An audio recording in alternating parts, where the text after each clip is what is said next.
Sa kabila ng maraming pag-iingat, lumabas sa publiko ang sabi-sabi. Sa mayamang pamilya ni Orenda, ang alahero sa masipag na bayan ng Santa Cruz ay pinag-uusapan ang nangyari sa piging. Ako? Sako ng pulbura. Sako ng pulbura sa ilalim ng sahig, sa kisame, sa ilalim ng mesa, sa loob ng mga upuan, sa lahat ng sulok. Mabuti na lang at walang niiisang naaabot. At sino ang naglagay ng mga sako ng pulbura? Yan ang walang makakapagsabi. Sino ang may interes na guluhin ang piging? Maaaring higit sa isa ang ganoon. Biglang napalingon ang mga dalagang Orenda kay Isagani. Talamik lamang nang umiti si Isagani. Magtago kayo! Baka kayo mapagbintangan! Magtago kayo! Ngumiti lang ulit si Isagani at hindi na sumagot. Hindi alam ni Don Timoteo kung sino ang salarin. Siya ang namamahala sa pagpapagawa. Siya at ang kaibigan niya si Simon, wala nang iba. Nagkagulo sa bahay. Dumating ang kliyente ng veterana. At matapos na ipagbilin sa lahat ang sekreto, pinaaalis ako. Pero ano? Oh! Ang senyoritong ito! Kung sakaling sumabog! Kung sakaling sumabog? Ang matitirang buhay sa Kalye de Alinobe. Umuwi akong litong-lito na iniisip na kahit isang chispa lang, isang sigarilyo ang nagkataong nahulog o may sumabog na isang lampara. Sa sandaling ito, wala na tayong general, ni arsobispo, ni anuman, ni mga kawani man lang, abo ang lahat na pumunta sa piging kagabi. Santisimal ang senyor na ito! Sus Mariosep! Naroon ang lahat ng may utang sa atin! At meron tayong bahay na malapit doon! Sino kaya ang... Ngayon ninyo malalaman, pero kailangan ninyong isikreto. Natagpuan ko ngayong hapon ang isa kong kaibigang manunulat sa isang opisina. At sa pag-uusap namin ng tukol sa bagay na iyan, sinabi niya sa akin ang lihim. Nalalaman niya sa ilang kawani. Sino sa palagay niyo ang naglagay ng mga sako ng pulbura?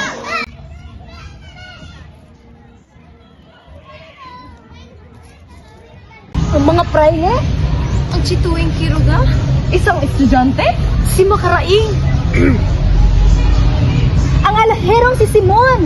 Si Simon! Katahimikan na dulot ng pagkamangha ang sumunod sa mga salitang iyon. Si Simon ang espinto negro ng Kapitan General, ang napakayamang negosyante na pinupuntahan nila ang bahay para bilhan ng mga mamahaling bato. Si Simon na bumati sa mga dalagang Orenda na lubhang magalang at sinasabihan sila ng mga mainam na papuri. Pero hindi ba't nasa piging kagabi si Simon?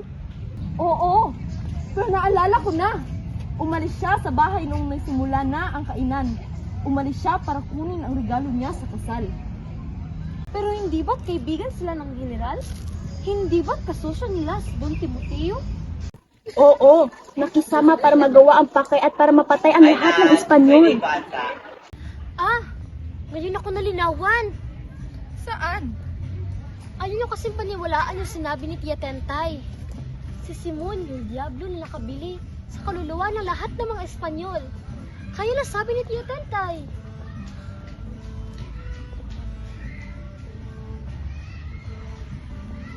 Nawala si Simon na hindi nag-iiwan ng bakas. Hinahanap siya ng Guardia Civil.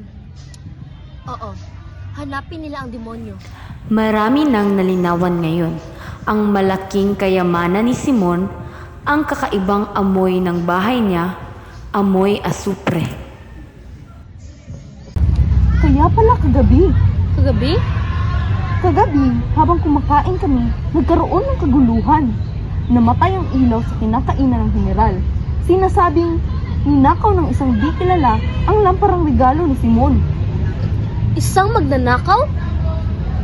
Isa sa mga mano negra? At hindi nahuli?